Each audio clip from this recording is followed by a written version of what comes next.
सुबह से ही घर में चहल पहल और भाग दौड़ मची हुई थी। सब लोग बहुत खुश थे। हर एक चेहरा खुशी से चमक रहा था। घर में काम भी हो रहा था और साथ में हंसी मजाक भी चलता जा रहा था। मेरी दोनों बहनें घर के कामों में लगी हुई थीं और दूसरी तरफ मेरी माँ भी लगातार कभी किसी काम को लेकर आवाज देती तो कभी किसी और काम को लेकर, जिस वजह से उनका गला भी धीरे धीरे बैठता जा रहा था। मैं उन्हें कई बार समझाता कि माँ, आप फिक्र मत करो, सब काम समय से हो जाएंगे। लेकिन मेरी माँ ने तो जैसे पूरा घर सिर पर उठा रखा था। उन्हें हर चीज की बहुत फिक्र लगी हुई थी कि कहीं मेरी शादी में कोई कमी ना रह जाए। दूसरी तरफ मेरे पापा का भी यही हाल था। उन्होंने तो ठीक से अच्छे कपड़े भी नहीं पहन रखे थे। उन्हें इस बात का भी ख्याल नहीं था कि उनके ही बेटे की शादी है, तो उन्हें थोड़ा अच्छे से तैयार होकर रहना चाहिए। बल्कि वो अपना सारा ध्यान घर के और बाहर के कामों में ही लगाए हुए थे। वो चाहते थे कि शादी के इंतजाम में किसी भी तरह की कोई कमी न रह जाए। मिठाई से लेकर फूल और बाकी खाने पीने के सारे इंतजाम वही अपने कंधों पर उठाए हुए थे। मैं जैसे ही अपना फोन चार्जिंग पर लगाने के लिए कमरे में आया तो मेरा एक कजिन मुस्कुराते हुए मेरे पास आकर बोला, मुझे लगता है कि तुम घबरा रहे हो। देखो, अभी भी मौका है। अगर तुम चाहो तो मैं तुम्हें घर से भगाने में मदद कर सकता हूँ। फिर बाद में मुझसे मत कहना कि मेरा किसी ने साथ ही नहीं दिया। मैंने उसके सिर पर धीरे से एक चपत मारी तो वो जोर जोर से हंसने लगा। तभी मेरे चाचा कमरे में आए और उन्होंने मेरे सिर पर हाथ फेरा और बोले, आज से तुम सिर्फ हमारे बेटे नहीं रहोगे, बल्कि किसी की जिम्मेदारी भी बन जाओगे। इसीलिए हर एक कदम सोच समझ कर उठाना। मैंने मुस्कुराकर बस सिर हिला दिया, लेकिन उनकी ऐसी बातें सुनकर मेरे दिल की धड़कन बहुत तेज हो गई थी। कुछ देर के बाद मेरा दोस्त नीरज भी आ गया और मेरे पास आकर बैठ गया। मजाक करते हुए बोला, ओहो, आखिर दूल्हे राजा बन ही गए। उसकी ऐसी बातें सुनकर मैं हंस दिया और बोला कि मुझे तो ऐसा लग रहा है कि जैसे मेरी शादी पर मुझसे ज्यादा तुम्हें खुशी हुई है। वो तुरंत बोला, खुशी तो होगी ना, मगर हाँ, मेरी एक एडवाइस भी गांठ बांध लो। मैंने उसे हैरानी से पूछा, कैसी एडवाइस? वो मेरे कान के पास आकर धीरे से बोला, देखो यार, शादी के बाद पत्नी पर शुरू से ही नजर रखनी चाहिए। आजकल का जमाना पहले वाला जमाना नहीं रहा है। समझ गए ना कि मैं तुमसे क्या कहना चाहता हूँ? मैंने उसकी बात हंसकर टाल दी और कहा, अरे यार, हर लड़की एक जैसी नहीं होती है। वो अपने कंधे उचकाकर बोला, मुझे जो कहना था मैंने कह दिया, बाकी तुम खुद समझो, तुम्हारी मर्जी है। तभी पापा की बाहर से आवाज आई कि बारात जाने के लिए तैयार है। सब लोग तुरंत तैयार होकर बाहर आ जाएं। फिर आगे हम कोई और बात ही नहीं कर पाए। शादी का पूरा प्रोग्राम हंसी मजाक और खुशहाली में ही गुजर गया। सब लोग हमें खूब बधाइयां दे रहे थे और सभी बहुत खुश थे। मैंने अपनी दुल्हन को गहरे लाल रंग के लहंगे में देखा तो देखता ही रह गया। वो चुपचाप अपनी नजरें झुकाए मेरी तरफ आ रही थी। कभी कोई उससे हंसी मजाक करता तो वो बिल्कुल धीरे से हंस देती। विदाई के बाद जब तक हम लोग घर पहुंचे तब तक रात होने को आ गई थी। घर की औरतें मेरी पत्नी को कमरे में लेकर चली गईं और मैं अपने दोस्तों के साथ कुछ देर के लिए बाहर बैठ गया। नीरज मेरे पास आकर बैठा और धीरे से बोला, वैभव, एक बात पूछूं? मैंने कहा, हाँ बताओ यार। देखो, मैं तुम्हारा दोस्त हूँ, इसीलिए मैं तुम्हें एक अच्छी सलाह दूंगा। तुम जब अपनी पत्नी से जाकर मिलना तो उससे एक सवाल जरूर पूछना। मैंने हैरानी से पूछा, कैसा सवाल? वो धीरे से मुस्कुराकर बोला, बस तुम इतना पूछना कि क्या वो शादी से पहले किसी को पसंद करती थी या नहीं। मैंने हैरत से उसकी तरफ देखकर कहा, भला ये भी कोई पूछने वाली बात है? तो वो गंभीर अंदाज में बोला, अरे भाई, अक्सर लोगों की हकीकत पहली रात को ही बाहर निकलती है, बाद में तो लोग सब कुछ छुपाना सीख जाते हैं। मैंने उसकी इस बात को मजाक समझकर हंसी में उड़ा दिया, मगर ना जाने क्यों उसकी वो बात मेरे दिमाग में कहीं ना कहीं गहराई तक बैठ चुकी थी। कुछ देर बाद मेरी भाभी आई और बोली कि आज की रात तो कम से कम अपने दोस्त को चैन से रहने दो, अब उसका पीछा छोड़ भी दो। तुम लोग भी जाओ, जाकर आराम करो। नई दुल्हन कब से दूल्हे राजा का इंतजार कर रही है। ये सुनते ही सारे दोस्त हंसने लगे। मैं भी शर्माते हुए उठकर खड़ा हो गया। कमरे के दरवाजे तक पहुंचा तो मेरा दिल बहुत जोर जोर से धड़क रहा था। अंदर पहुंचा तो देखा कि वो चुपचाप बैठी हुई थी। मैं भी शांति से जाकर उसके पास किनारे पर बैठ गया और हल्का सा अपना गला खकारा। उसने धीरे से नजर उठाई और मुस्कुरा दी। कुछ देर तक कमरे में सन्नाटा रहा। मैंने बात शुरू करने की कोशिश की। मैंने कहा, घर में तुम्हें किसी ने ज्यादा परेशान तो नहीं किया? मेरा मतलब है कि बहुत ज्यादा हंसी मजाक तो नहीं हुआ? इतना कहकर मैं उसकी तरफ देखने लगा। वो हल्की सी मुस्कुराकर बोली, नहीं, ऐसा कुछ भी नहीं है, सब लोग बहुत अच्छे हैं। फिर इसी तरह हमारी बातों का सिलसिला शुरू हो गया। वो अपने घर वालों, अपनी सहेलियों और तरह तरह की बातें करने लगी। मैं भी अपने घर और दोस्तों की बातें उसे बताता रहा। मुझे महसूस हुआ कि वो एकदम साफ दिल से सच्ची बात करने वाली लड़की है। वो बनावटी बिल्कुल भी नहीं लग रही थी। बातें करते करते रात काफी गुजर चुकी थी, लेकिन ऐसा लग रहा था कि जैसे हमारे पास बातें खत्म होने का नाम ही नहीं ले रही थी। इसी दौरान मेरे दिमाग में नीरज की बात आ गई। मैं एकदम से चुप हो गया। फिर मेरे मुंह से वही सवाल निकल गया। मैंने उससे पूछा और कहा कि मैं तुमसे एक बात पूछ सकता हूँ? वो मेरी तरफ देखकर धीरे से बोली, हाँ पूछिए। मैंने उससे कहा, क्या शादी से पहले तुम किसी को पसंद करती थी? मेरा ये सवाल सुनते ही उसके चेहरे की मुस्कुराहट एकदम से गायब हो गई और वो बिल्कुल शांत हो गई। उसने नजरें झुका ली और मैं पहली बार उसकी खामोशी का मतलब समझने की कोशिश करने लगा। मैं बेसब्री से उसके जवाब का इंतजार कर रहा था, लेकिन वो कुछ बोल ही नहीं रही थी। वो अभी भी अपनी नजरें झुकाकर चुपचाप बैठी हुई थी। मुझे समझ नहीं आ रहा था कि आखिर वो चुप क्यों है। तभी मेरी नजर उसके हाथों पर पड़ी तो देखा कि उसके हाथों की उंगलियां आपस में उलझ रही थीं। वो जैसे अजीब सी बेचैन जैसी लग रही थी। मुझे लगा कि शायद मैंने उससे ऐसा सवाल पूछ लिया है जिसकी उससे मुझसे उम्मीद ही नहीं थी और इसीलिए उसकी ऐसी हालत है। फिर मैंने माहौल को थोड़ा हल्का करने के लिए मुस्कुराकर कहा, ठीक है, अगर तुम मुझे कोई जवाब नहीं देना चाहती हो तो कोई बात नहीं, मैं तो बस यूं ही पूछ रहा था। मेरी बात सुनकर उसने धीरे से सिर उठाया। उसकी आंखों में घबराहट दिख रही थी, लेकिन चेहरे पर एक अजीब सा सच नजर आ रहा था। फिर उसने धीरे से कहा, हाँ, जिसे सुनकर मेरे दिल की धड़कन एक पल के लिए रुक गई। मैंने खुद को संभालते हुए पूछा, क्या सच में? क्योंकि मैं भी नहीं सोच पा रहा था कि उसका जवाब हाँ में होगा। उसने दोबारा मेरी तरफ देखा और चुपचाप एक बार फिर अपना सिर हिला दिया। इसके बाद वो कुछ कहना चाहती थी, लेकिन ना जाने क्यों कहते कहते रुक गई। मैंने उसके चेहरे को ध्यान से देखा। मुझे ऐसा नहीं लग रहा था कि जैसे वो झूठ बोल रही है, लेकिन उसकी इस खामोशी ने मेरे दिल में ढेर सारे सवाल छोड़ दिए थे। मैंने फिर उससे आगे कुछ भी नहीं पूछा और बात बदल दी। वो भी फिर दूसरी बातें करने लगी, लेकिन अब ना तो पहले वाली खुशी हमारी बातों में दिख रही थी और ना ही मेरे दिल को पहले जैसा सुकून मिल रहा था। सुबह मेरी आंख घर के बाहर हो रहे शोर की आवाज से खुली। घर में काफी सारे रिश्तेदार थे, इसलिए सुबह से ही चहल पहल मची हुई थी। मेरी बहनें नई दुल्हन को किचन में लेकर गईं और मम्मी मेरी पत्नी रजनी को हर एक चीज अच्छे से समझा रही थी। मैं जब फ्रेश होकर बाहर आया तो देखा कि अभी भी वहां हंसी मजाक ही चल रहा था। सब लोग बहुत खुश थे, लेकिन मैं अंदर ही अंदर बहुत ज्यादा उलझ चुका था, क्योंकि रजनी का वो एक शब्द अभी भी मेरे दिमाग में खटक रहा था। मेरे कानों से वो शब्द जैसे निकल ही नहीं पा रहा था। नाश्ते के बाद मैं अपने कमरे में आया तो वो अपने बैग से कपड़े निकालकर अलमारी में एक एक करके रख रही थी। मैं कुछ पल तक उसे चुपचाप देखता रहा। मेरा दिल चाहा कि मैं एक बार फिर उससे पूछूं कि आखिर वो किसके बारे में बात कर रही थी, मगर फिर मैंने खुद को रोक लिया। वो मेरी तरफ मुड़ी और बोली, आपको कुछ चाहिए है क्या? अगर चाहिए हो तो मुझे बता दीजिए। मैंने इनकार में सिर हिलाया और एक तरफ जाकर कुर्सी पर बैठ गया। वो भी शायद मेरी बदली हुई हालत को अच्छे से महसूस कर रही थी, क्योंकि उसने फिर 2-3 बार मेरी तरफ ध्यान से देखा, मगर मैं हर बार उससे नजरें चुरा लेता था। दोपहर होते होते और भी कई सारे रिश्तेदार घर पर आ चुके थे, क्योंकि नई दुल्हन की मुंह दिखाई की रस्म होने वाली थी।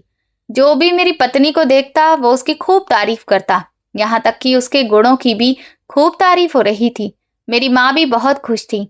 वो बार बार कह रही थी कि भगवान की कृपा से उन्हें बहू नहीं बल्कि बिल्कुल बेटी मिली है।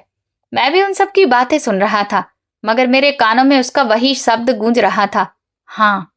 मैं खुद को कई बार समझाने की कोशिश करता कि अगर उसने मुझसे सच बोला है तो इसमें कुछ भी गलत नहीं है, बल्कि उसने अच्छा ही किया, कि उसने सच बोल दिया। फिर हर इंसान की जिंदगी में कभी ना कभी किसी के लिए पसंद तो हो ही जाती है।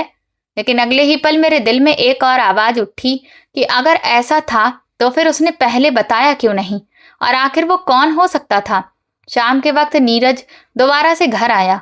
उस वक्त हम दोनों छत पर बैठकर चाय पी रहे थे। उसने एकदम से फिर से वही किस्सा छेड़ दिया और हंसते हुए बोला, और बताओ, पहली रात में तुम्हारी बातचीत कैसी रही? मैं समझ गया कि वो अब किस बारे में आगे बात करेगा, इसलिए मैंने बात बदलने की कोशिश की। लेकिन शायद मेरा चेहरा इस बात को छुपा नहीं पाया। वो तुरंत मुझसे बोला, मुझे तो तुम कुछ परेशान लग रहे हो। मैं कुछ पल के लिए चुप रहा, फिर न जाने क्यों और मैं ना चाहते हुए भी उस रात वाली बात कह दी। मैंने उससे पूछा था जो तुमने मुझसे कहा था कि वो क्या किसी को पसंद करती है, और उसने इस बात पर हाँ में सिर हिलाया था। मेरी बात सुनते ही नीरज के चेहरे का रंग ही उड़ गया। उसने तुरंत गंभीर अंदाज में मेरी तरफ देखते हुए कहा, फिर तुमने आगे उससे क्या पूछा? मैंने कहा, कुछ भी नहीं। उसने कुछ कहना चाहा था, लेकिन फिर मैंने ही बात बदल दी थी। नीरज गुस्से में मेरी तरफ देखकर बोला, पागल हो गए हो क्या? तुमने कितनी बड़ी गलती कर दी। इस तरह से आधी बात सुनकर कभी भी चुपचाप नहीं बैठना चाहिए। मैं नीरज को समझाने की कोशिश की कि तुम कुछ ज्यादा ही इस बारे में सोच रहे हो, लेकिन वो लगातार एक ही बात दोहराता रहा। वो कहता रहा कि अगर वो अच्छी लड़की होती ना तो इस बारे में तुम्हें पहले ही बता देती कि वो किसकी बात कर रही है। इस तरह से चुप रहने का कोई मतलब ही नहीं बनता है, और अगर वो चुप है तो कोई ना कोई बात उसके पीछे जरूर है। मैंने नीरज की बात का कोई जवाब नहीं दिया, लेकिन उसकी एक एक बात मेरे दिल में बैठती जा रही थी। रात को जब मैं कमरे में आया तो उस वक्त वो अपनी कुछ साड़ियां प्रेस कर रही थी। मुझे देखकर कहने लगी कि मम्मी जी ने कहा है कि कल हम सब लोग नानी के घर जाएंगे, आप भी सुबह जल्दी तैयार हो जाइएगा। मैंने सिर्फ हाँ में सिर हिला दिया और बिस्तर पर आकर लेट गया। वो कुछ पल तक मुझे देखती रही, फिर पास में आकर बोली, क्या बात है, क्या आप मुझसे नाराज हैं? मैंने उसकी आंखों में ध्यान से देखा। वहां ना तो मुझे मासूमियत दिख रही थी और ना ही कोई घबराहट, पर कोई बेशर्मी या डर भी नहीं था। मैं चाहता तो उसी वक्त उससे पूछ लेता कि तुम किसको पसंद करती थी, पर ना जाने क्यों नीरज की बात मेरे दिमाग में गूंज रही थी कि जिसको सच बोलना होता है ना, वो कभी भी मुंह बंद नहीं रखता। मैंने उससे कहा कि नहीं, ऐसी कोई बात नहीं है, और फिर मैं करवट बदल ली। वो भी अपना काम खत्म करके दूसरी तरफ आकर लेट गई। लेकिन उस रात ना तो उसे नींद आई और ना मुझे। पूरी रात हम लोग करवटें ही बदलते रहे। हर बार मेरे दिमाग में वही पल नजर आता रहा जब उसने मेरी तरफ देखकर चुपचाप अपना सिर हाँ में हिलाया था। मुझे अंदाजा भी नहीं था कि एक शब्द से शुरू होने वाली ये उलझन आने वाले दिनों में मेरी पूरी जिंदगी को एक ऐसे मोड़ पर लाकर खड़ा कर देगी जिसके बारे में मैं सपने में भी नहीं सोच सकता था। शादी के बस कुछ ही दिन गुजरे थे। घर में अभी तक मेहमानों का आना जाना लगा हुआ था। कभी कोई मिलने आ जाता तो कभी कोई अचानक आकर घर में बैठ जाता था। रजनी सबके साथ बहुत ही आदर सत्कार के साथ पेश आती थी। मम्मी अगर किचन में काम कर रही होती तो वो खुद वहां जाकर तुरंत उनसे आराम से बैठने को कहती और सारा काम खुद संभाल लेती। कभी वो मेरी बहनों के साथ बैठकर हंसती तो कभी पापा की दवाइयों का ध्यान रखती। घर वाले धीरे धीरे उसके आदी होते जा रहे थे और हर कोई उसकी तारीफ करता था, मगर ना जाने क्यों रजनी की जितनी ज्यादा तारीफ मेरे कानों में सुनाई देती, मेरे दिल में उतने ही ज्यादा सवाल उठने लगते थे। मैं खुद भी इस बात पर हैरान होता था कि आखिर मैं इस एक बात को भूल क्यों नहीं पा रहा हूँ। एक दिन जब सब लोग टेबल पर बैठकर लंच कर रहे थे, मैं भी चुपचाप उन सबके साथ बैठा हुआ था। मेरी पत्नी एक एक करके सबको खाना परोस रही थी। जब वो मेरे पास आई तो मुस्कुराकर बोली कि आपके लिए मैंने आज अलग से सब्जी बनाई है, आपकी पसंद की। मुझे पता है कि आपको ज्यादा मिर्च पसंद नहीं है। मैं उसकी ये बात सुनकर हैरान रह गया, क्योंकि मैंने उससे कभी भी ये नहीं कहा था कि मैं कम मिर्च खाता हूँ। तभी मम्मी मेरी हैरानी समझ गई और वो तुरंत हंसकर बोली, अरे बेटा, मैंने ही रजनी को बताया था कि तुम्हें कम मिर्च पसंद है। सब लोग हंसी मजाक करते हुए खाना खा रहे थे, लेकिन मैं ही उदास बैठा था और लगातार मेरी नजर बार बार रजनी के चेहरे पर ही जा रही थी। वो सबका ख्याल रख रही थी, इस तरह से जैसे कि वो न जाने कब से हमारे घर का हिस्सा हो। खाने के बाद मैं अपने कमरे में आया तो वो मेरे ऑफिस के कुछ जरूरी कागजों को समेटकर एक तरफ रख रही थी। मैंने उसे ऐसा करते देखा तो रोक दिया। मैंने कहा कि तुम मत करो, मैं खुद कर लूंगा। वह हंसकर कहने लगी कि अगर हर काम आप ही करेंगे तो फिर मेरी जरूरत ही क्या है। ये कहते हुए वो हल्के से मुस्कुराने लगी, लेकिन मेरे दिमाग में उस वक्त भी यही ख्याल आ रहा था कि अगर ये लड़की किसी और से प्यार करती थी तो फिर मेरे साथ इतना अपनापन क्यों दिखा रही है। मैंने कई बार खुद को समझाने की कोशिश की कि ये सब फालतू की बातें अपने दिमाग से निकाल दें, मगर मेरा दिल था कि मानने को तैयार ही नहीं था। शाम को नीरज का मेरे पास फोन आया। उसने मुझसे घर के बाहर मिलने को कहा। कहने लगा कि काफी दिन हो गए हैं, हम लोगों ने बैठकर बात नहीं की है। मैं तुरंत ही उसके पास चला गया। हम दोनों उस वक्त एक छोटे से ढाबे में बैठकर चाय पी रहे थे। वो कहने लगा, और भाभी ने तो तुम्हें जोरू का गुलाम बना लिया है, या अभी भी तुम पहले की तरह एकदम आजाद मर्द बनकर घूम रहे हो। मैं मुस्कुराकर बोला कि नहीं, वो बहुत अच्छी है। घर में सभी लोग उससे बहुत खुश हैं। वो सबका बहुत ख्याल रखती है। नीरज ने मेरी बात काटते हुए कहा कि मैंने तुमसे ये तो नहीं पूछा। मैंने पूछा है कि पहली रात वाला सवाल अभी भी वहीं अटका है या उसका कोई जवाब भी मिला है। मैंने कुछ भी नहीं कहा।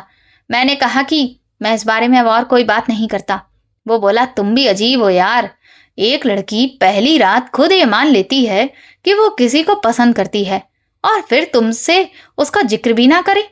मैंने कहा कि हो सकता है उसे भी मौका नहीं मिल रहा हो, या वो देख रही हो कि मैं भी खुद इस बारे में बात नहीं करना चाहता। नीरज ने मेरे कंधे पर हाथ रखा और कहने लगा, तुम बहुत भोले हो वैभव।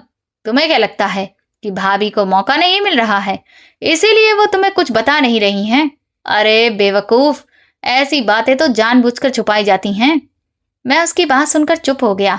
घर वापस लौटा तो उसका एक एक शब्द मेरे दिमाग में गूंज रहा था। घर के अंदर कदम रखते ही मैंने देखा कि ड्राइंग रूम में रजनी मेरी बहनों के साथ बैठकर टीवी देख रही थी। वो सब आपस में खूब हंस रही थी और खुश थी। मुझे देखते ही रजनी तुरंत खड़ी हो गई और बोली, अरे आप आ गए, मैं आपके लिए चाय बना दूं? मैंने कहा, नहीं, मैं खुद बना लूंगा। ये सुनते ही वो चुप हो गई और फिर धीरे से बोली, क्या हो गया है? क्या मैंने कोई गलती कर दी है? आप इतने बदले बदले से क्यों लग रहे हैं? मैंने उसकी आंखों में एकटक देखा। वो पहली बार बिल्कुल दुखी अंदाज में मुझसे सवाल कर रही थी। उसके चेहरे पर परेशानी साफ दिख रही थी। मैं चाहता था कि इसी वक्त उससे सब कुछ पूछ लूं, लेकिन ना जाने क्यों मेरी जुबान मेरा साथ ही नहीं दे रही थी। मैंने उससे कहा कि तुम ज्यादा सोच रही हो। इतना कहकर मैं पलटकर अपने कमरे में चला आया। रात को जब मैं बिस्तर पर लेटा तो मुझे नींद नहीं आ रही थी। वो भी शायद जाग रही थी, क्योंकि काफी देर बाद उसने धीरे से मुझे पुकारा। मैंने उसकी तरफ देखा तो वो मेरी तरफ ही चेहरा करके लेटी हुई थी और धीमी आवाज में बोली कि मैं आपसे एक बात पूछूं? मैंने हाँ में सिर हिलाया। वो कहने लगी कि देखिए, अगर मुझसे कोई गलती हो गई है और उसके बारे में मुझे खुद भी एहसास नहीं है, तो फिर जब तक आप मुझे सामने से नहीं बताएंगे मुझे पता कैसे चलेगा? और इस तरह से चुप रहने से तो काम नहीं चलेगा ना। उसके सवाल ने मुझे अंदर तक हिलाकर रख दिया था। मैं कुछ पल तक उसे देखता रहा, फिर मैंने अपनी नजर दूसरी तरफ फेर ली और कहा, रात बहुत हो गई है, इसीलिए अब सो जाओ। तुम्हें तो सुबह जल्दी उठकर घर का सारा काम भी करना पड़ता है, इसीलिए आराम से सो जाओ। उसे मेरी इस बात से तसल्ली नहीं हुई थी, लेकिन फिर आगे उसने मुझसे कुछ पूछा भी नहीं। अगली सुबह जब मैं ऑफिस जाने के लिए तैयार हो रहा था तो उसने मेरा लंच बॉक्स हाथ में पकड़ाया और मुस्कुराकर बोली कि अपना ख्याल रखिएगा और टाइम पर खाना भी खा लीजिएगा। मैंने उसके हाथ से लंच बॉक्स लिया, लेकिन मेरी नजर तभी अचानक उसके मोबाइल पर पड़ गई जो टेबल पर रखा हुआ था। उसी मोबाइल की स्क्रीन चमकी और किसी का मैसेज आया। वो एकदम से आगे बढ़ी और मोबाइल उठाकर उसने चुपचाप अपने पल्लू में छुपा लिया। ये पल बस कुछ सेकंड का ही था, लेकिन मेरे दिमाग में एक नई बेचैनी उठने लगी। मैंने उससे कुछ नहीं कहा और घर से निकल आया, पर पूरे रास्ते मेरे दिमाग में यही नजारा बार बार आता रहा कि आखिर वो मैसेज किसका था और उसने इतनी जल्दबाजी में वो मोबाइल उठाकर अपने पल्लू में क्यों छुपा लिया? क्या वो मुझसे कुछ छुपा रही थी? ऑफिस पहुंचने के बाद भी मेरा दिल अब काम में नहीं लग रहा था। सामने ढेर सारी फाइलें खुली हुई रखी थीं, लेकिन मेरी नजर बार बार मोबाइल की तरफ ही चली जा रही थी। कभी मेरा दिल कहता कि मैं बिना वजह ही ज्यादा सोच रहा हूं, लेकिन तभी वो नजारा आंखों के सामने आ जाता जब उसने ऐसा किया था। मैंने खुद को समझाने की बहुत कोशिश की कि हर इंसान की अपनी पर्सनल जिंदगी भी होती है, पर अगले ही पल नीरज की वो बातें याद आ जाती कि कुछ लोग सच्चाई को छुपाने में बहुत बड़े मास्टरमाइंड होते हैं। शाम को जब मैं घर आया तो हमेशा की तरह घर में खुशहाली का माहौल था। मम्मी और पापा ड्राइंग रूम में बैठे हुए थे। मेरी बहनें फोन पर रील्स देखकर आपस में खूब हंस हंसकर मजाक कर रही थी और रजनी किचन से चाय की ट्रे लेकर आ रही थी। उसने सबके सामने चाय रख दी। उसने मुझे आया हुआ देखा तो कहने लगी कि आज मैंने आपकी पसंद के मूंग दाल के पकौड़े बनाए हैं, गर्मा गर्म हैं, जल्दी से फ्रेश हो जाइए और आकर खा लीजिए। मैंने उसकी तरफ देखा। वो मुझे बिल्कुल नॉर्मल लग रही थी, जैसे उसे किसी भी बात की कोई चिंता ना हो। मैं भी खुद को नॉर्मल दिखाने की कोशिश कर रहा था, लेकिन मेरे अंदर की बेचैनी कम होने की जगह बढ़ती जा रही थी। चाय पीते हुए मम्मी ने कहा कि कल तुम दोनों को तुम्हारी बुआ के घर जाना है और उन्होंने खास तौर पर तुम्हें बुलाया है। मेरी पत्नी तुरंत मुस्कुराकर बोली, ठीक है मम्मी जी, और फिर मेरी तरफ देखने लगी जैसे मेरे जवाब का इंतजार कर रही हो। मैंने भी हाँ में सिर हिला दिया। अगले दिन हम दोनों बुआ जी के घर पहुंचे तो वहां पहले से काफी सारे लोग मौजूद थे।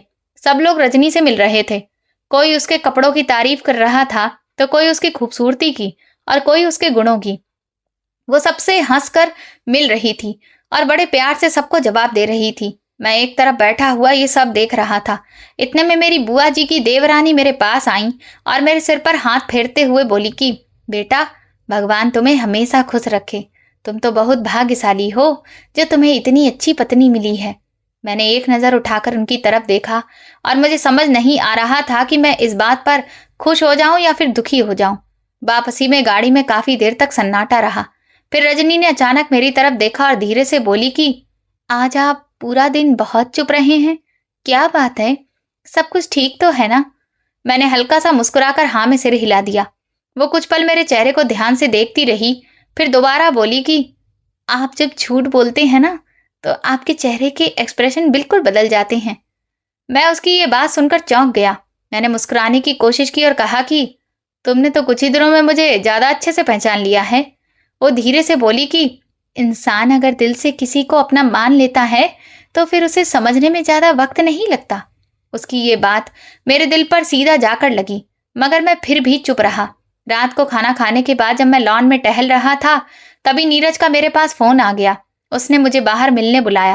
कहने लगा कि एक जरूरी बात करनी है। मैं तुरंत उससे मिलने चला गया। मुझे देखते ही वो बोला कि तुम्हें कुछ पता चला? मैंने कहा नहीं। उसने तुरंत पूछा कि तुमने उसका कभी मोबाइल देखा? मैंने कहा नहीं, ऐसी फालतू की हरकतें करने का मेरा दिल नहीं मानता। वो हंसकर कहने लगा कि अरे यार, तुम तो अभी भी लगता है फिल्मी दुनिया में ही जी रहे हो। अरे ये सब बकवास बातें होती हैं, असल जिंदगी में ऐसा कुछ भी नहीं होता, समझे? मैं थोड़ा नाराज होते हुए बोला कि देखो नीरज, मैं किसी की भी जासूसी नहीं कर सकता। वो गंभीर अंदाज में बोला कि मैं तुम्हें जासूसी करने को नहीं कह रहा हूँ, बल्कि मैं चाहता हूँ कि तुम अपनी घर गृहस्थी को बचा लो। अगर सचमुच सब कुछ ठीक है तो फिर उसका मोबाइल देखने में डर किस बात का है? मैं नीरज की इस बात का कोई जवाब नहीं दे पाया, लेकिन अब मैं सोचने लगा कि अगर मैं एक बार रजनी का मोबाइल चेक कर लूं तो शायद मेरे अंदर जितने भी सवाल हैं वो सब खत्म हो जाएंगे। घर पहुंचा तो देखा कि रजनी मेरा ही इंतजार कर रही थी। मुझे देखते ही बोली कि मैं आपके लिए दूध गर्म करके लाई हूं, पी लीजिए और फिर आराम से सो जाइए। थोड़ी देर में वो मेरे लिए दूध ले आई। मैंने फटाफट दूध खत्म कर लिया। तब तक वो मेरे सामने ही बैठी रही। फिर धीरे से बोली कि आपसे एक बात कहूं? मैंने उसकी तरफ देखा। वो हल्का सा मुस्कुराकर बोली कि मुझे नहीं पता कि आपके दिल में क्या चल रहा है, मगर मुझे इतना जरूर महसूस होता है कि आप पहले वाले वैभव नहीं रहे। देखिए, मैं फिर आपसे एक बार कहती हूँ कि अगर मुझसे कोई गलती हो गई है तो आप मुझे बता दीजिए। इस तरह मुझे सजा मत दीजिए। कम से कम मुझे पता तो होना चाहिए कि मुझे किस बात की सजा मिल रही है। उसकी बेबसी भरी आवाज सुनकर एक पल के लिए मेरी आंखें भर आईं, लेकिन मैंने अपने आंसुओं को छिपाने की पूरी कोशिश की। मैं चाहता था कि इसी वक्त उसे सब कुछ बता दूं, लेकिन नीरज की बात मेरे दिमाग में गूंज रही थी। मैंने खुद को बिल्कुल नॉर्मल दिखाते हुए कहा कि जब सही वक्त आएगा तब इस बारे में बात कर लेंगे। ये सुनते ही उसका चेहरा उतर गया। वो बोली ठीक है, और फिर अपने कमरे में चली गई। उसी रात तकरीबन 1 बजे के आसपास मेरी आंख खुली। मैं पानी पीने के लिए उठा तो देखा कि रजनी कमरे में नहीं थी। मैं धीरे से बाहर आया तो वो आंगन के एक कोने में बैठी मोबाइल को कान से लगाए हुए थी। वो बहुत धीमी आवाज में किसी से बातें कर रही थी। मैं उससे दूर था इसलिए उसकी बातें सुनाई नहीं दे रही थी।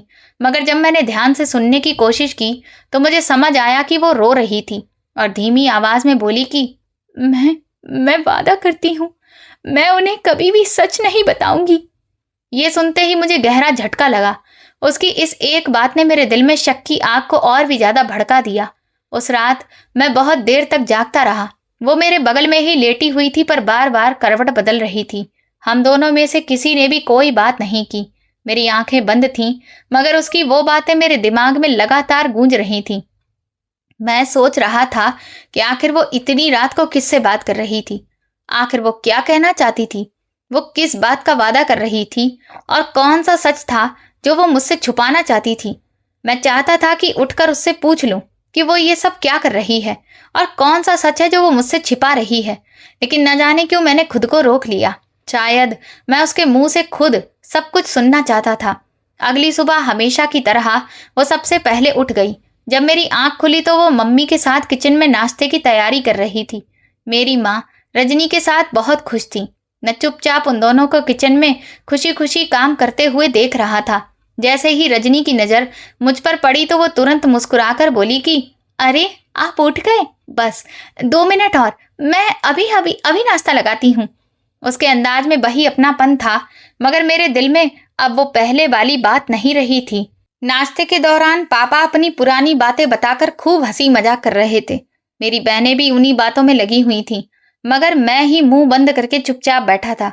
तभी माँ ने मुझे टोका कि तुम इतना चुप क्यों हो। मैंने झूठी मुस्कान चेहरे पर लाते हुए ऑफिस के काम का बहाना बना दिया। ऑफिस जाते हुए रजनी ने मुझे लंच बॉक्स पकड़ाया। मैं गाड़ी स्टार्ट करने लगा तो वो खिड़की के पास आकर बोली कि आज आप थोड़ा जल्दी आ जाएंगे तो मुझे बहुत अच्छा लगेगा। मैंने उससे थोड़ा रूडली कहा कि क्यों, कोई खास बात है क्या। वो हल्का सा मुस्कुराई और बोली कि नहीं, बस मेरा दिल चाह रहा था कि आज हम सब लोग बाहर चलकर साथ में खाना खाएं। मैंने सिर्फ ठीक है कहा और फिर अपनी गाड़ी आगे बढ़ा दी। ऑफिस में लंच के टाइम पर नीरज वहीं आ गया, क्योंकि नीरज भी इसी ऑफिस में काम करता था।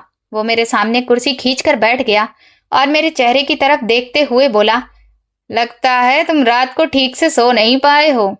ये सुनते ही मैंने उसे सारी बातें बता दी कि मैंने रात को रजनी को किसी से बातें करते हुए देख रहा था और वो कह रही थी कि मैं उन्हें कभी भी सच नहीं बताऊंगी। मेरी बात सुनकर नीरज बोला कि अब भी अगर तुम्हें शक नहीं हो रहा है तो फिर तुमसे बड़ा बेवकूफ कोई नहीं होगा। मैंने उसे रोकने की कोशिश की और समझाया कि हो सकता है रजनी अपनी किसी सहेली से बात कर रही हो या फिर घर की कोई बात हो जिसके लिए वो ऐसा बोल रही थी। ये सुनते ही नीरज जोर जोर से हंसने लगा। वो बोला कि हर धोखा खाने वाला आदमी शुरू में यही सोचता है। फिर उसने मेरे हाथ पर हाथ रखा और धीमी आवाज में बोला कि देखो वैभव, मेरी बात मानो, एक काम करो, आज रात तुम भाभी का मोबाइल जरूर देखना। अगर वो बेगुनाह हुई तो तुम्हारा शक वहीं खत्म हो जाएगा, लेकिन अगर वो कसूरवार हुई तो सारी सच्चाई भी तुम्हारे सामने आ जाएगी। मैंने उसकी इस बात का कोई जवाब नहीं दिया। शाम को जब मैं घर पहुंचा तो घर में सब लोग खुश थे, क्योंकि आज हम सब लोग बाहर खाना खाने जा रहे थे और मेरी दोनों बहनें रजनी के आसपास ही उछल कूद रही थीं, क्योंकि रजनी उन दोनों के स्टाइलिस्ट बाल बना रही थी। मैं एक तरफ खड़ा ये सब देख रहा था कि वो सबके साथ कितनी घुली मिली हंसी खुशी रह रही थी, मगर जैसे ही रजनी की नजर मुझ पर पड़ी उसकी मुस्कुराहट गायब हो गई। वो मेरे पास आई और कहने लगी कि आपने कुछ खाया है या नहीं, क्या मैं आपके लिए चाय बना दूं? मैंने कहा कि पहले ये बताओ कि तुम्हें सबकी इतनी चिंता क्यों रहती है। वो मुस्कुराकर बोली कि क्योंकि सब लोग मेरे अपने हैं। उसका ये जवाब सुनकर एक पल के लिए मेरे दिल में उसके लिए नरमी आ गई, पर तभी वो रात वाला पूरा वाकया मेरी आंखों के सामने घूम गया। हम लोग जब तक खाना खाकर लौटे तब तक रात काफी हो गई थी और सब लोग बहुत थक गए थे, इसीलिए सब लोग जल्दी ही सो गए। रजनी भी आज जल्दी सो गई थी। बस मैं ही काफी देर तक जागता रहा। मेरे दिमाग में सवालों की बौछार हो रही थी। एक तरफ रजनी की मासूम शकल थी और दूसरी तरफ मेरे दिमाग में उठते सवाल। आखिरकार मैं धीरे से उठा और मेज पर रखा हुआ उसका मोबाइल हाथों में ले लिया। उस वक्त मेरा दिल इतनी जोर जोर से धड़क रहा था कि मुझे अपनी ही धड़कन बाहर तक सुनाई दे रही थी। मैंने धीरे से स्क्रीन ऑन की और मोबाइल पर नजर गड़ाई तो देखा कि उस पर पासवर्ड लगा हुआ था। मैंने अपने अंदाज से 1-2 बार ट्राई किया, लेकिन मोबाइल नहीं खुला। मैं चुपचाप मोबाइल को वहीं पर रख दिया। अगली सुबह रोज की तरह ही रजनी घर के कामों में लगी हुई थी, लेकिन मैं लगातार उसके मोबाइल पर ही नजर रखे हुए था। दोपहर के समय वो मम्मी के साथ बाजार जाने के लिए तैयार होने लगी। वो बाहर निकली तो जल्दबाजी में मोबाइल कमरे में ही भूल गई। मेरी नजर तो उसके मोबाइल पर पहले से ही थी। मैं तुरंत लपक कर कमरे में पहुंचा, मोबाइल को हाथ में लिया और जैसे ही मैंने उसे ऑन करने की कोशिश की, तभी एक वॉइस मैसेज का नोटिफिकेशन उसके फोन पर आया, जिसमें ऊपर लिखा हुआ था मम्मी। इसका मतलब कि उसकी माँ ने ही उसे कोई मैसेज भेजा था। मैं कुछ पल के लिए मोबाइल देखता रहा। मेरा दिल बहुत तेज धड़क रहा था। मैंने सोचा कि फोन का लॉक तो खुलेगा नहीं, लेकिन अगर मैं चाहूं तो इस वॉइस मैसेज को ऊपर से ही टच करके सुन सकता हूं। क्या मुझे ऐसा करना चाहिए? शायद इससे सारा सच सामने आ जाए। पर दूसरे ही पल ख्याल आया कि अगर मैंने उसका मोबाइल इस तरह से चेक कर लिया तो फिर ये तो भरोसा तोड़ने वाली बात हो जाएगी। मैं भी उलझन में ही था कि तभी बाहर से मेरी माँ की आवाज आई। वो कहने लगी कि अगर तुम अभी बाहर जा रहे हो तो हम दोनों को भी रास्ते में छोड़ देना। मैं घबरा गया। मैंने तुरंत मोबाइल वहीं रखा और बाहर ऐसे निकला जैसे कि कुछ भी नहीं हुआ हो। हम लोग गाड़ी में बैठने ही वाले थे कि तभी अचानक रजनी को याद आया कि उसका मोबाइल तो अंदर ही छूट गया है। वो तुरंत बोलकर गई कि मैं बस अभी फोन लेकर आती हूँ। वो अंदर गई, कुछ सेकंड बाद वापस आई। उसकी नज़र मोबाइल पर ही जमी थी। उसने फिर अपना मोबाइल पर्स में रखा। मुझे ऐसा लगा कि जैसे उसे अंदाजा हो गया हो कि मैं उसके कमरे में गया था, पर उसने कुछ भी नहीं कहा। मार्केट जाते हुए गाड़ी में मेरी माँ और रजनी लगातार क्या क्या खरीदारी करनी है, इसी को लेकर चर्चा करते रहे। वे लोग खूब हंस हंस कर बातें कर रहे थे। कभी वे लोग पापा के कपड़ों को लेकर चर्चा करते, तो कभी मेरी बहनों के कपड़ों को लेकर, और कभी घर के सामान को लेकर। मैं चुपचाप गाड़ी चला रहा था। कई बार रजनी ने मेरी तरफ देखा, पर मैंने अपनी नज़र सड़क से नहीं हटाई। मार्केट में पहुंचकर मम्मी एक दुकान पर चली गईं, वो भी उनके साथ में ही थी कि तभी अचानक नीरज का फोन आ गया और वो पूछने लगा कि तुम्हें कुछ मिला। मैंने धीरे से कहा कि मोबाइल तो मेरे हाथ में आया था, लेकिन उसका लॉक नहीं खोल पाया। वो झुंझलाने लगा और बोला कि तुमसे तो एक काम भी ठीक से नहीं हो पाता। मैंने उससे कहा कि आज एक वॉइस मैसेज भी आया था जिस पर उसकी माँ का नाम लिखा था। नीरज कुछ देर चुप रहा, फिर बोला कि ये भी तो हो सकता है कि उसने किसी और का नंबर अपनी माँ के नाम से सेव कर रखा हो। लोग तो ऐसा ही करते हैं ताकि किसी को भी शक ना हो। उसकी ये बात सुनकर मेरे दिल में अजीब सी हलचल होने लगी। मुझे बहुत तेज घबराहट हो रही थी, क्योंकि मैं नहीं चाहता था कि ऐसा कुछ भी हो। घर वापस लौट कर आए तो शाम हो चुकी थी। मेरी पत्नी शॉपिंग किए हुए सारे सामान को अच्छी तरह से लगाकर रख रही थी और मेरी बहनें अपने कपड़ों को देखकर बहुत खुश हो रही थीं। उन्हें रजनी की पसंद बहुत अच्छी लगी। मेरी पत्नी ने भी उनके सिर पर प्यार से हाथ फेरा और कहा कि तुम मेरी बहन हो तो तुम्हारे लिए मैं एक से एक अच्छी चीजें ही लाऊंगी। ये सब देखकर मेरी माँ की आंखों में भी खुशी के आंसू आ गए। वो कहने लगी कि भगवान हम सबके प्यार को हमेशा इसी तरह बनाए रखे, हमें कभी भी किसी की नजर ना लगे। मैं चुपचाप अपने कमरे में चला गया। रात को जब वो मेरे लिए कॉफी बनाकर लाई तो मुझे देते हुए धीरे से बोली कि आप मुझसे नजरें क्यों चुराते रहते हैं। मैं बेमन से कहा कि देखो ऐसा कुछ भी नहीं है।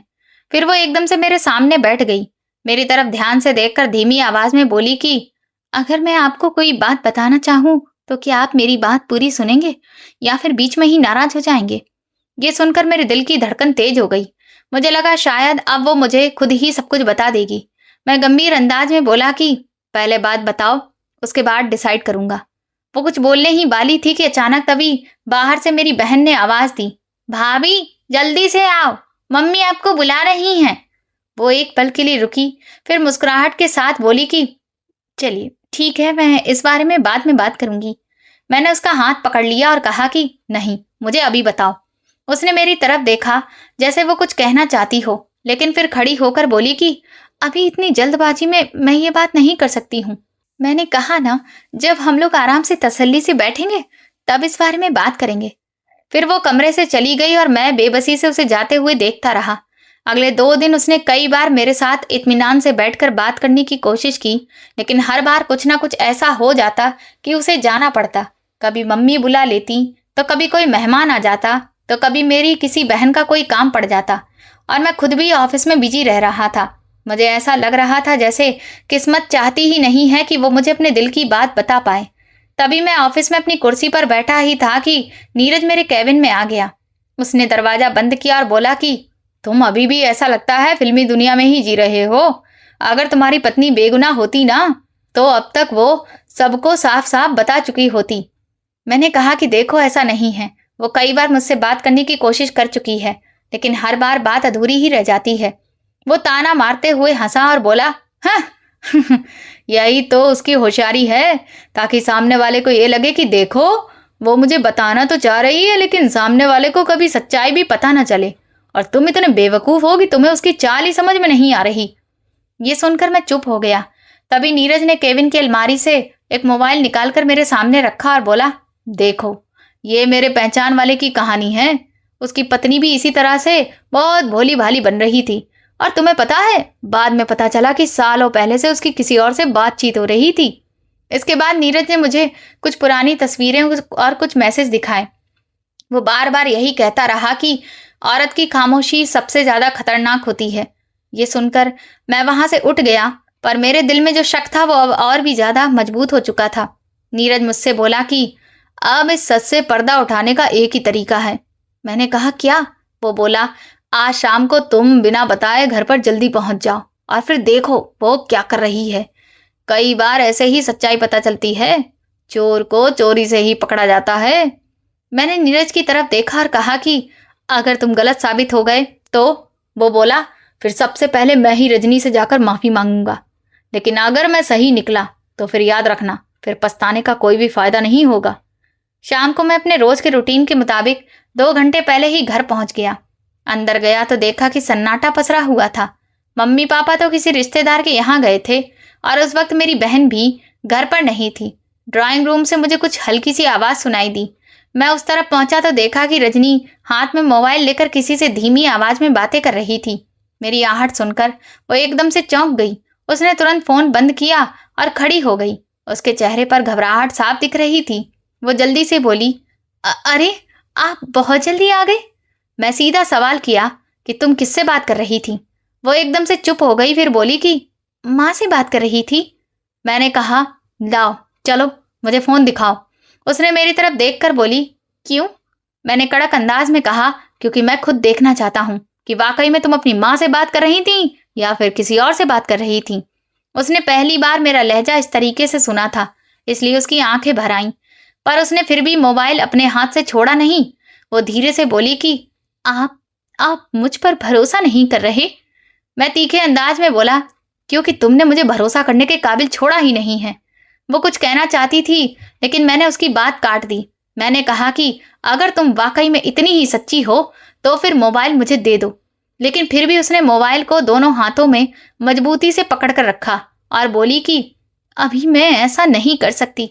ये सुनते ही मेरा दिल टूट गया। मुझे लगा कि इसका मतलब यही है कि वो मुझसे कोई राज छुपा रही है। तभी बाहर से मम्मी पापा के आने की आवाज आई। वो तुरंत आंसू पोंछकर किचन में चली गई और मैं अपने कमरे में आ गया। रात को काफी देर बाद जब सब सो गए तो वो धीरे से मेरे पास आकर खड़ी हो गई। उसकी आवाज कांप रही थी। कहने लगी, मैं आपसे एक बात कहना चाहती हूँ। मुझे भरोसा है कि आप मेरी पूरी बात सुन लेंगे तो आपकी सारी शिकायतें खत्म हो जाएंगी। मैंने गुस्से में कहा कि हर बार तुम यही कहती हो, लेकिन सच्चाई कभी नहीं बताती। वो बोली, क्योंकि अभी वक्त नहीं आया है। मैं और तेज आवाज में चिल्लाकर बोला, आखिर कौन सा वक्त है? क्या जब मैं मर जाऊंगा उस दिन बताओगी? मेरी ऐसी बात सुनकर वो सहम गई। उसने धीरे से कहा कि मैं आपसे बस कुछ दिन ही तो मांग रही हूँ। मैंने पहली बार उसकी आंखों में गुस्से से देखते हुए कहा कि इन कुछ दिनों में अगर तुम्हारी बात से मेरे दिल को सुकून नहीं मिला तो शायद हमारे इस रिश्ते में कुछ भी बाकी नहीं रहेगा। ये सुनकर वो चुप हो गई, लेकिन लगातार रोती रही। फिर उसने अपनी सफाई में एक शब्द नहीं कहा। अगली सुबह मैं नाश्ता किए बिना ही घर से निकल गया। दोपहर को नीरज का फोन आया। उसने फिर से वही सारी बातें दोहराई। मैंने फोन बंद किया, लेकिन मेरा गुस्सा बढ़ता जा रहा था।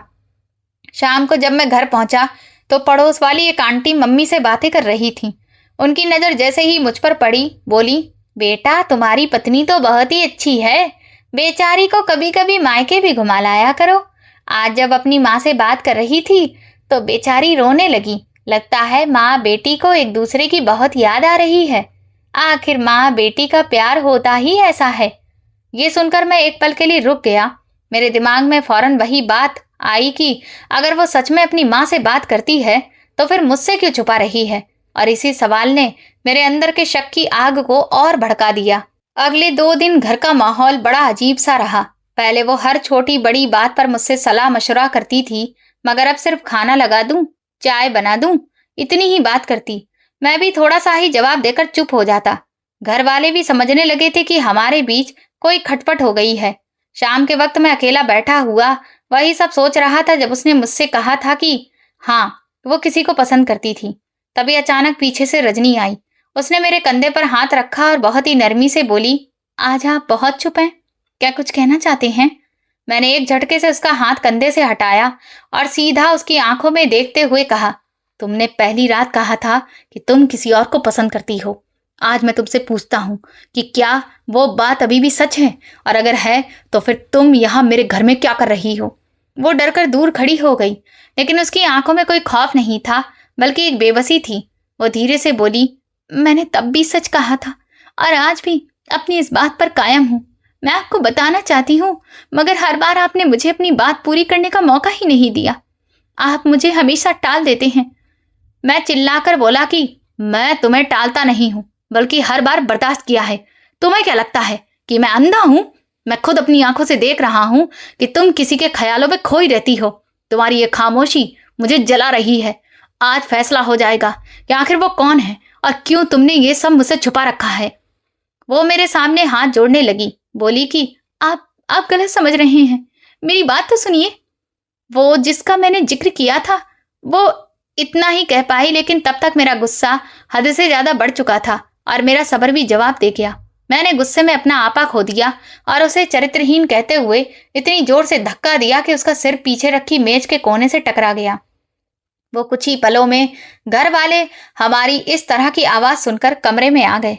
मम्मी भी मुझ पर चिल्लाने लगी और पापा ने मुझे ऐसा करते देखा तो उन्होंने 2-4 थप्पड़ खींचकर मेरे गाल पर रख दिए और कहने लगे कि तेरी हिम्मत कैसे हुई रजनी को धक्का मारने की। मेरी बहन रो रही थी और रजनी फर्श पर एकदम बेजान गिरी हुई थी। उसके सिर से खून बह रहा था। हम फिर तुरंत ही उसे अस्पताल लेकर गए। डॉक्टर उसे सीधा आईसीयू में ले गए। मैं शीशे के बाहर खड़ा था। मेरे कपड़ों पर खून के दाग लगे थे। डॉक्टर जब बाहर आए तो उन्होंने गंभीर अंदाज में कहा कि चोट काफी गहरी है, हम अपनी पूरी कोशिश कर रहे हैं, अगले कुछ घंटे बहुत ही इंपॉर्टेंट है। मैं आईसीयू के बाहर हॉस्पिटल की ठंडी कुर्सी पर पत्थर की तरह बैठा था। मेरे हाथ बुरी तरह से कांप रहे थे और दिल की धड़कन काफी तेज थी। अंदर से आ रही मशीनों की बीप की आवाज मुझे बेचैन कर रही थी। मुझे अपने ऊपर बहुत गुस्सा आ रहा था कि मैंने ये क्या कर दिया। तभी नर्स बाहर आई और उन्होंने मेरे हाथ में मोबाइल रखा और कहा कि ये पेशेंट के साथ था। मैंने कांपते हाथों से मोबाइल को पकड़ा, स्क्रीन ऑन की तो देखा कि नोटिफिकेशन में अभी भी सबसे ऊपर वो वॉइस मैसेज दिख रहा था जिसके ऊपर मम्मी लिखा हुआ था। मैंने नज़र उठाकर सामने देखा तो मेरे माँ बाप बुरी तरह से रो रहे थे। मेरी बहनें भी एक दूसरे को संभाल रही थीं। मुझे कुछ समझ नहीं आ रहा था। मैंने अपनी एक बहन को अपने पास बुलाया और उससे पूछा कि क्या तुम्हें भाभी के फ़ोन का कोड पता है? उसने तुरंत ही रजनी का फ़ोन अनलॉक कर दिया और फिर वो वापस अपनी जगह पर जाकर बैठ गई। मैं वहां से उठा और एक कोने में जाकर खड़ा हो गया। मैंने गहरी सांस ली और फिर उस वॉइस रिकॉर्डिंग को प्ले किया जिसमें रजनी की रोती हुई हिचकियों से भरी दर्द भरी सिसकियां सुनाई दे रही थीं। वो रोते हुए कह रही थी कि मम्मी मम्मी, वो इंसान मुझे जीने नहीं दे रहा है। आपको याद है वैभव का वो दोस्त नीरज जिसके साथ पहले मेरा रिश्ता तय हुआ था? उस वक्त मैं अंदर ही अंदर घुट घुट कर मर रही थी, क्योंकि मैं तो शुरू से सिर्फ और सिर्फ वैभव को चाहती थी।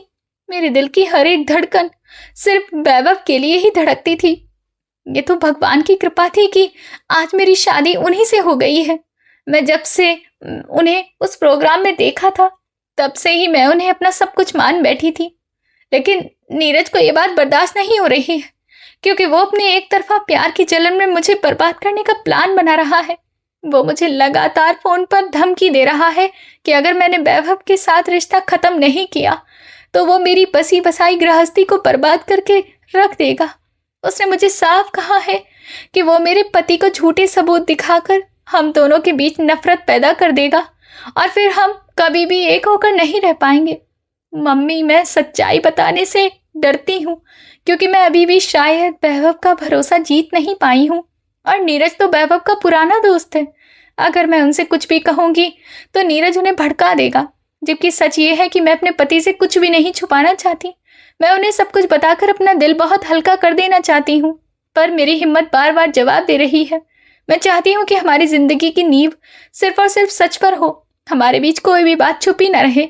लेकिन नीरज की धमकियां और उसका डर मुझे अंदर ही अंदर मार रहा है कि कहीं सच बोलने के चक्कर में मैं अपनी ही गृहस्थी को बर्बाद ना कर दूं। पर फिर भी मैं सच्चाई जरूर उनके सामने रखूंगी। मुझे पूरा भरोसा है कि वैभव मुझे एक मौका जरूर देंगे। वो वैसे इंसान नहीं है जो सुने बिना ही फैसला कर लें, पर मुझे डर इस बात का लग रहा है कि अगर नीरज ने पहले ही सब कुछ बिगाड़ दिया तब फिर क्या होगा। इसके बाद मेरी सास की आवाज आई।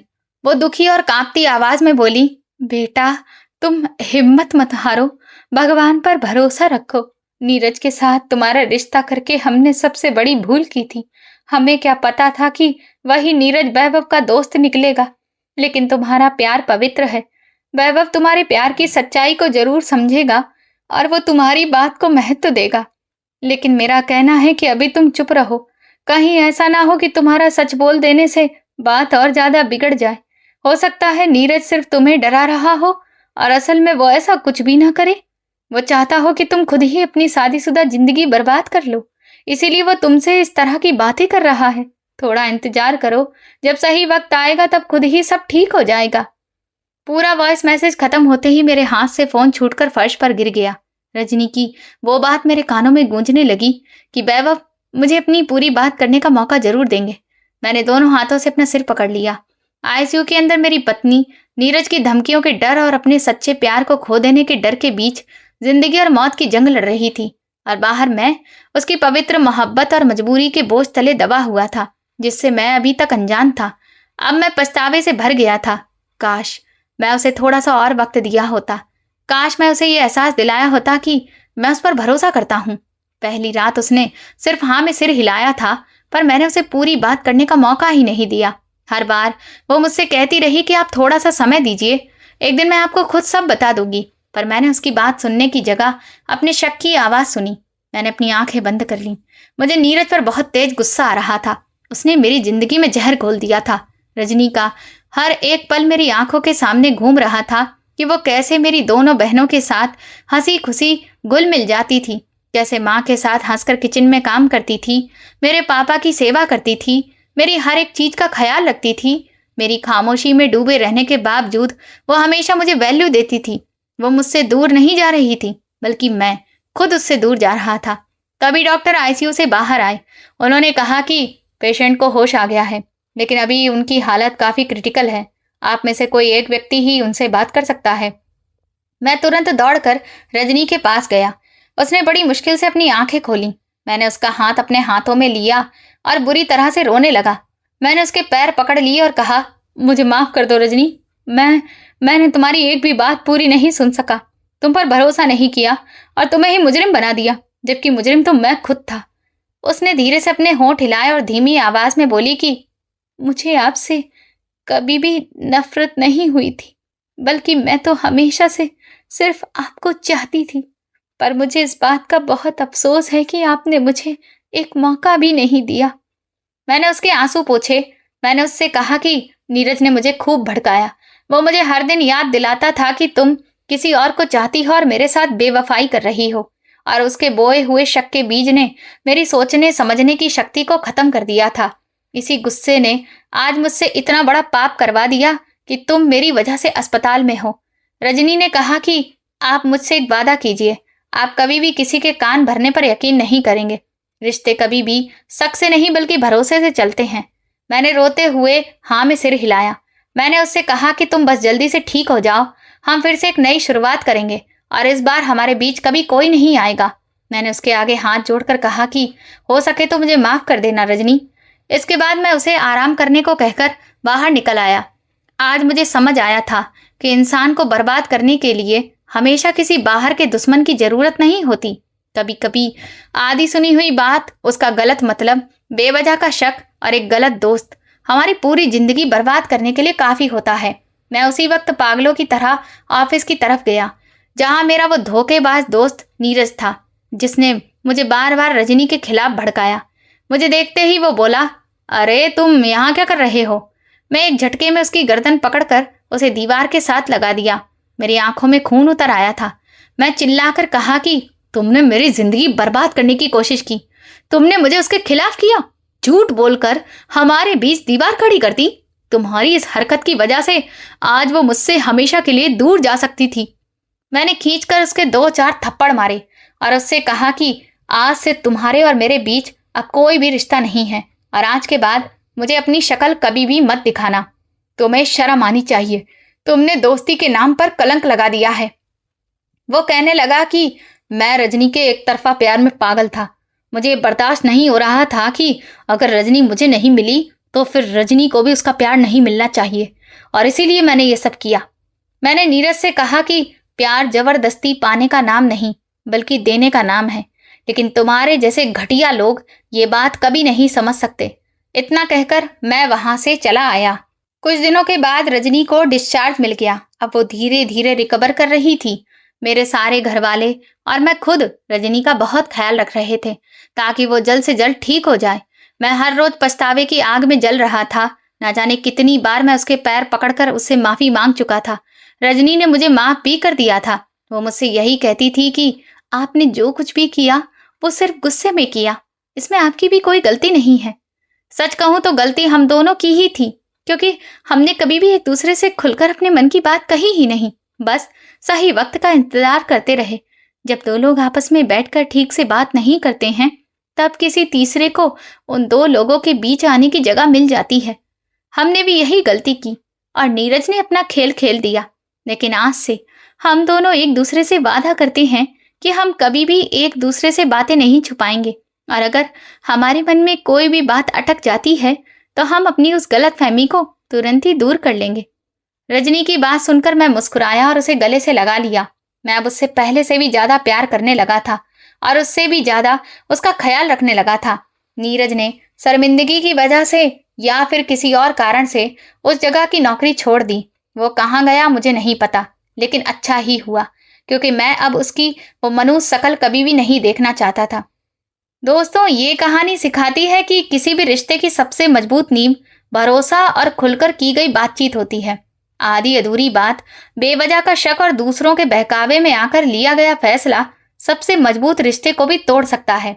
इसीलिए हमेशा सच्चाई जानने से पहले किसी निष्कर्ष पर नहीं पहुंचना चाहिए।